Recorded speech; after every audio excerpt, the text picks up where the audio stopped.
Greetings, sir and sirettes, and welcome back to From the Depths with me, Lathrix, and of course, welcome to the aftermath of the previous video. In today's episode, since we have a very limited amount of time for today's recording, since I'm going back to England to visit my cousin who's just had her very first child, we are going to be essentially doing what we did in the previous video, bringing forth some of the older designs to face off against the Scarlet Dawn, and also get some of the resources back that we'd lost. I just sold some of our other designs, which were over here, and that's why I'm already back to 622,000, but there's still a couple of 100,000 just lying around here. I think during the last video I peaked at almost 900,000 resource, something like that, so we have still lost a fair bit.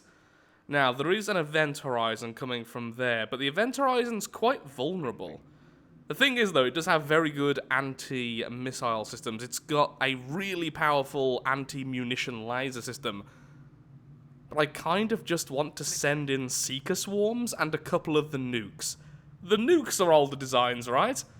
It would be interesting, to say the least. The Shooting Star, I can't remember what that is. So I think that's what we'll do. We'll send in the two Hydra Seekers here, and we'll see how that goes. Also, someone finally got the terrible joke to do with the naming of the Hydras and the Seekers. It's Hydras and Seekers. Hydra, Seeker, get it? It's almost funny, but it took like 10 episodes before anyone actually got it in the comments, so maybe my humor isn't very good. No, I know my humor isn't very good. You're not here to laugh, hopefully. Okay, so the vehicles we're going to be spawning in are the Soul Cage, the Test Nuke, the Ammo Barrel, and the Malal's Will. So, let's go ahead and do that, and why isn't that allowing me to just work on all of them? Oh, it is. Okay, that just looked weird for a second. Ooh, what's going on there? Did you just get rejected? Oh, you're the fellows who were originally over here. Did you go all the way up there just to bounce back down to here? I suppose that area reached the maximum for reinforcement, so you're just trying to find somewhere to reinforce. You're just trying to find someone to love you. Also, you are really, really quick. I'm going to move you back to make that a little bit easier. Then, once some of these designs are done, they will join with the Seekers. Actually, like I was saying, we're going to be just using the Seekers and the Nukes. See if a swarm can down the event horizon, because honestly, I can't see the event horizon doing that well against swarms, just because it has such good single target damage. You're 10 times faster than these guys. Oh no, please say their altitude is correct. Uh-oh. Oh no, they're both in the water. Game, you're killing me. You're killing me. Oh, that is such a shame. No wonder they're moving so slowly. Both of them are going to spawn in the water. Well, at least it's going to make the fight quick. Just need to make sure these guys are spawned correctly. They were spawned correctly in our last fight, so I'm assuming... Oh no, the bishop's altitude 9. -2. 0. -2. Oh no, you're increasing. Not very fast though. Oh dear.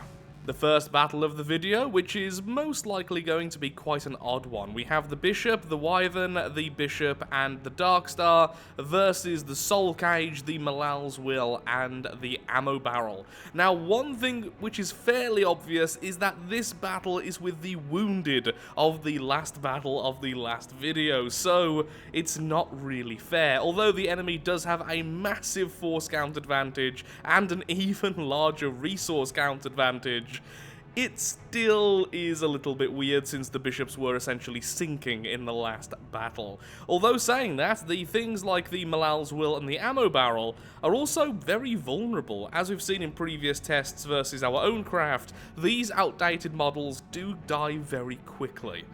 So, let's just see what happens, and hopefully, the Soul Cage's nukes will be a deciding factor. It's been a while since we've seen nukes hit pretty much anything. And so the battle itself begins, and everything is online, which is fantastic. I imagine the two bishops are going to really struggle at the start, since they have essentially lost their wing segments.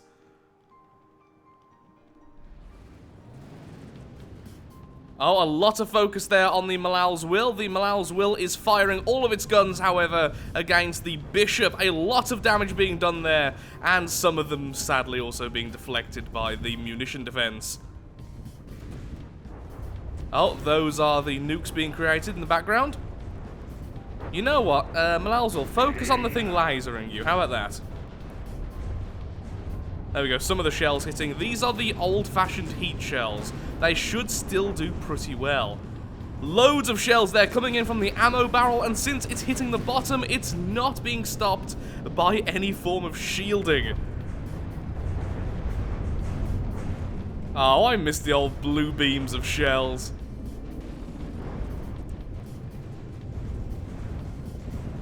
Yep, the ammo barrel proving to be a lot better than the Malal's Will in this fight. Though saying that, the Malal's Will did take a bit of a beating there at the start. Oh, incoming nukes from the Soul Cage. Hello, Bishop. Ooh, the Bishop has hit our ammo barrel. I just saw a lot of stuff falling off. What just happened there, Nuke? Oh, that's no longer the largest target. That's what happened there. Or the AI is dead. Nope, the Soul Cage, the ammo barrel, managed to kill the AI of the Darkstar. The nukes just about reaching their targets. And instantly 2 damaged. Oh lord, please don't go off next to the ammo barrel. Hard to see what's going on, it's so dark, I will admit. Are we ignoring salvage? No, we're not. No wonder you're firing over there. Stop. Now it's completely dark, incoming some cram cannons against the Bishop, but sadly not making it, and some of the heat shells, thankfully, actually are making it. I always forget to turn off the hood. The HUD. Oh, I hear a lot of internal explosions there. The heat shells definitely doing their work still. Oh, Malal's Will, you're missing a bit of yourself there, aren't you? Look at that blue line going into the sky. That is why shields are so necessary if you think your enemies are going to be using kinetic shells. Are any of them getting through? Oh, I see a couple getting through. Ooh, straight into its exposed butt. That's gonna be painful. Some cram shells doing their work, and incoming nuke really struggling underwater. At least they do work underwater. Will it hit? Yes, it will. One more nuke going off. Is there any other enemies alive still? Oh, yes, the Wyvern is alive. Ow, ow, ow, ow, ow. Oh, you've lost your back section as well there. Oh, Malal's Will's not looking too good. Even against damaged enemies, it still took an absolute beating. Nuke, don't teleport when you go off. That's just cheating. Oh, if one of those cram shells had hit then, that would have been game over. Oh, it seems like the heat shells, though, are doing their work, and incoming some of the kinetic shells from the ammo barrel. Hopefully we'll have a proper battle using these, but that was a good demonstration and a good memory jogger of how these things work. Incoming nuke! And it's over with a nuke to the face. Oh, I do miss using the nukes. How's the thing still alive? How is this thing still alive? You see how much of a beating this is taking? Just die already. Thank you. Soul Cage, what are you doing? I'm thinking you took damage at the start because you shouldn't be like that anyway. The next silly battle, before we get into some proper battles using the older designs, beware the swarm. So we have a load of nukes, a load of seekers versus the dire harvest and the wyverns. So let's see how this goes. Honestly, this is going to come down to the nukes. It's not going to be the seekers, because I know for a fact, or at least if I'm remembering correctly, the dire harvest here, which is a very expensive craft, has very good laser munition defense systems. so it's going to counter the Seeker's missiles. After the first salvo, their reload rate is really slow, so they're just not going to be able to pump out enough missiles to really counter the enemy's lasers. So if the missiles get there and get to do a critical amount of damage, turn off those systems, there might be a chance. Otherwise, it's just going to kill everything. I'm also not sure what the Dire Harvest has for weapons. I think it has a laser, if I recall correctly, since it was firing at the Bloodfang in the last fight against it, so that's also very, very good against most of our stuff. I feel like it would be really unfair to put the nukes right here, but that would be our best option. How fair am I feeling today? So I've decided to put the nukes practically in the middle and very, very spread out. So the spreading out will give them a little bit of an advantage, but staying so far back will be their disadvantage. The Dire Harvest is also very quick, so it could very well outrun them. So many missiles.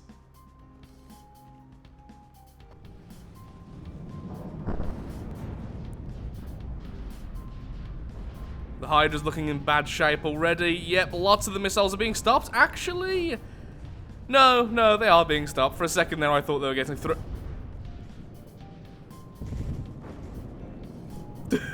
I remember why I stopped using nukes. Well, I can't see a thing, so that's good. Okay, so now I can actually see what's going on, and I've moved somewhere where I simply can't die. I'm all the way in the starter zone right now. Yeah, so what happened there was one nuke set off another nuke, which set off another nuke, which killed me, and killed two of our Seekers in one glorious explosion. The Dire Harvest lost a couple of chunks of itself, and this is why we had to stop using nukes. Each of those nukes are only like 2,000 resources, and that chunk there on its own has to be maybe 50,000 plus. It's just a very cheesy way of playing the game, and honestly, these are very inefficient designs. You could make the nukes half the size and still have the same effectiveness. Oh, that nuke looks like it's not going to make it, but will detonate if it gets hit anymore, and the Hydra is very much down, but thankfully it does have some smoke. That's why the laser looks so small. Whoa, that's really weird looking. Oh, the Harvest is down! Is its engine damaged? Oh, one of the nukes is trying to attack it! Oh, nope, it has been stopped by one of the laser systems. And there it goes, exploding in the water. A laser is still taking out a fair few of the Seekers, though. How many are even left? Oh god, only a few. A couple of the torpedo Seekers, though.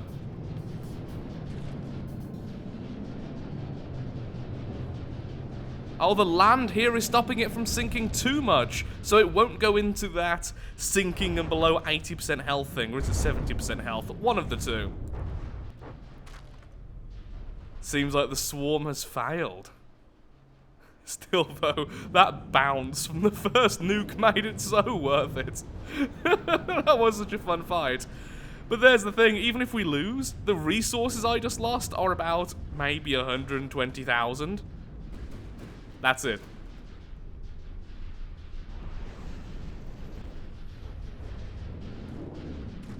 Every hit now is just making the next battle easier for me. Yeah, the torpedoes aren't really doing all that much. They are only single warheads. The Seekers don't really have very strong weapons, honestly. And by the looks of things, you're broke.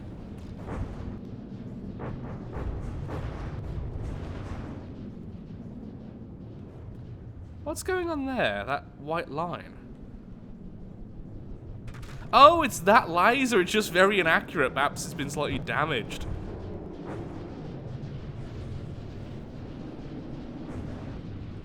Oh, still the odd torpedo is hitting. Not doing much, but once again, weakening the armor, doing some internal damage, because, well, the internals are very much exposed at this point. I can see 3 major holes in the armor now, thanks to the nukes. And maybe a little bit from the Seekers, who knows. I'll just skip ahead till when the battle's done, then the Malals will and such will fight the damaged thing here, and then have a proper fight. Today's video has been a bit of a silly one, hasn't it? But hey, there were nukes. The damaged Dire Harvest versus the Malal's Will and the Ammo Barrel. Let's see what happens. And begin. Okay, the Dire Harvest is actually back in the air. I expected it to instantly do what it's doing now, actually. Oh, all of the lovely shells there from the Malal's Will. Unleashing a full broadside. Hopefully doing some good internal damage, although by the looks of it, a lot of shield deflection. Oh, I can hear a lot of internal explosions, though. A lot of heavy armor. The ammo barrel... The ammo barrel? Why can I not say this? This is what happened the last time I used this craft. The ammo barrel is struggling to get through the shields of the Dire Harvest. If I use the word slowly, I can actually say them.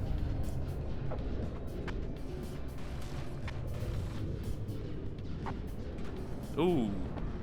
Maybe we should focus on the little guy. But it's just so much fun to see so many shells just bouncing everywhere. I do love the broadside of the Malal's Will, though.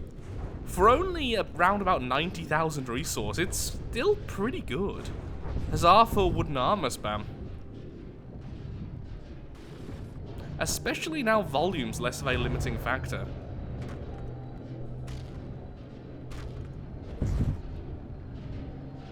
Damn, the Dire Harvest is ridiculously tanky.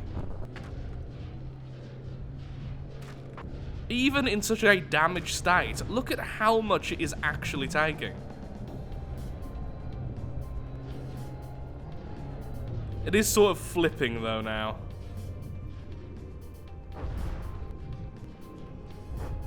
Cram cannon shells doing practically nothing against so many layers of heavy armor. Oh, yeah, flipping more and more. I think it's going to go into the water any second now. Look how fast it's going sideways. And splish. Now, where is that quick bugger? The flyer. Actually, where is the flyer? By the looks of things, at some point the flyer died. I can only imagine from the missile spam from the ammo barrel. Also, the Malal's Will manage to take 30% damage, and yeah, I can see where that 30% was done. I mean, it's really dark right now, and you can't really see very much, but you've got to admit, that is very, very pretty.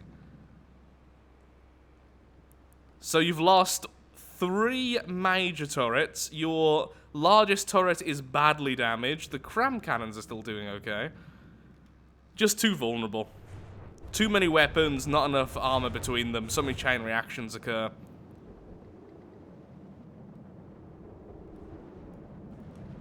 You can tell the Dire Harvest is there because of all the deflections from the kinetic shells. Hello. You're going to take a while to die, aren't you? Yes, you are. Even now, you are deflecting all those kinetic shells.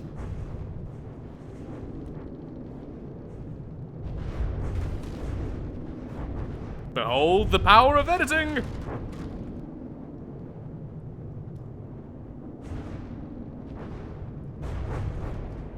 Creator of the Dire Harvest, you should be ridiculously proud of this creation.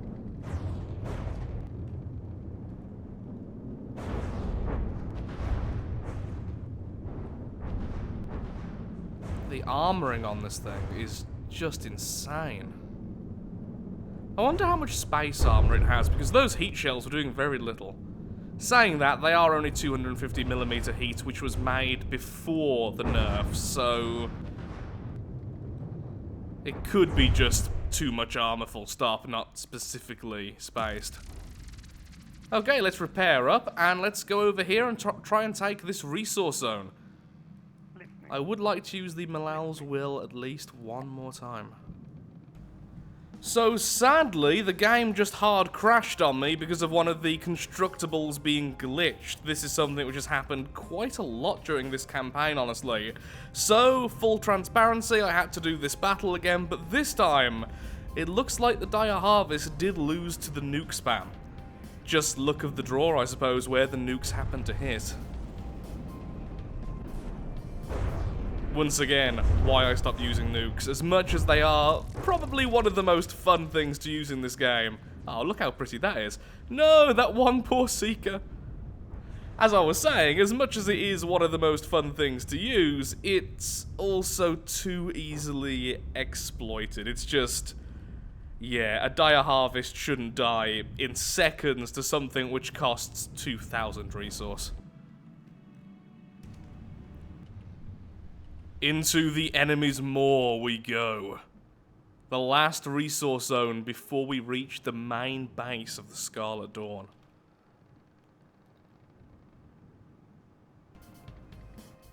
I wonder something.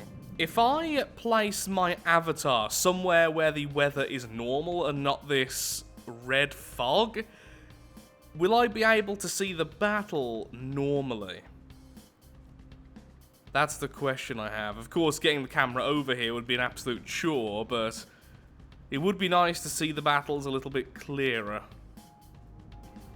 Doing a test now, and no, that's not how it works. My avatar is currently way away from the Scarlet Dawn areas, but as long as my camera is here, it's just not working out, sadly. The Anarchist and the Stardust. Oh no, is that Anarchist underwater? I am restarting the save. That's not fair.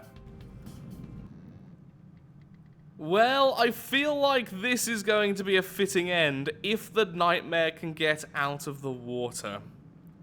Twice now trying to load in this, and the enemy is still too low. It seems to slowly increase in altitude as the force moves, but of course if you're moving into a tile, you don't really have long until the battle starts, so... not much I can do about that. Let's just see what happens, shall we? Also, I will be absolutely amazed if these two vehicles don't crash into everything around here. Both of them have very bad turning circles, and AIs which aren't really set up to actually deal with all of this. Please, Nightmare, get out the water. If you don't, I will restart again. Because I want this last battle to be an actual fight. Oh. Restarting. Huzzah! The enemy bishop is above the water. Although the wyvern isn't, I will take that as good enough. Okay.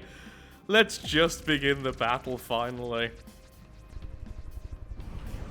A fully armed bishop. So this time, the game isn't quite as rigged, because let's face it, every battle up until this point today has just been silly fun. It's been against enemies which are wounded, it's been using nukes, which I really shouldn't use anymore when the enemy wasn't wounded. It's just been utterly silly. But now, Malal's Will and Ammo Barrel versus Wyvern and Bishop. If only the Wyvern was out of the water. That's the only thing. But oh well.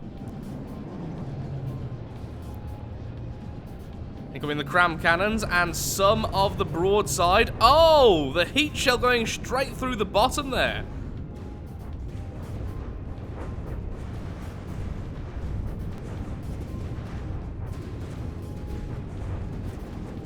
I am amazed. I think that was the 500mm cannon.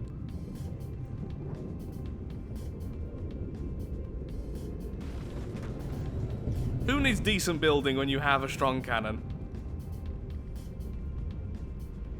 Oh!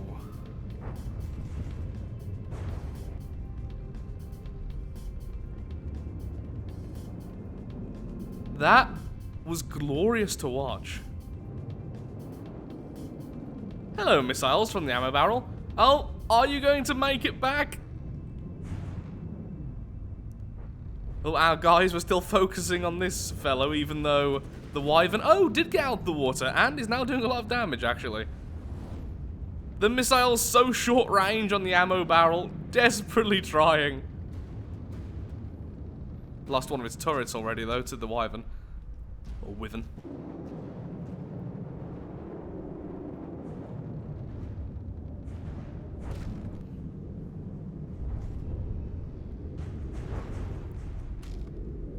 And back in the water with the bishop. That was so unlucky. Look at that, just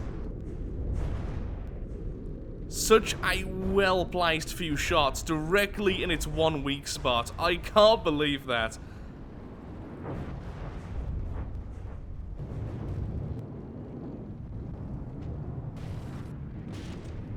Those missiles really want to try. Oh, I just saw one heat shell hit the back there.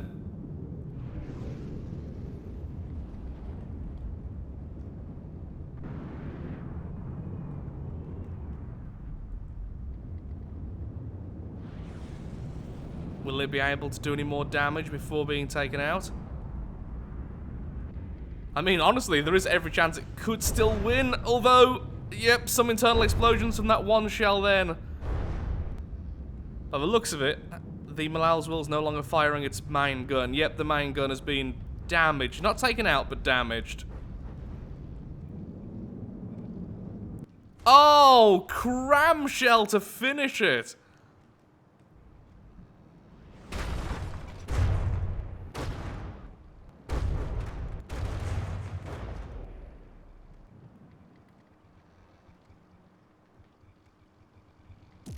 If the bishop hadn't spawned as close, that would have been different. But that was unbelievable. Once again as well, because people were asking, we are currently in 2 times growth factor. For some reason that keeps on coming up at the moment. I think it's because the Scarlet Dawn are reinforcing far faster than all the other factions. It's been on ×2 since the very start.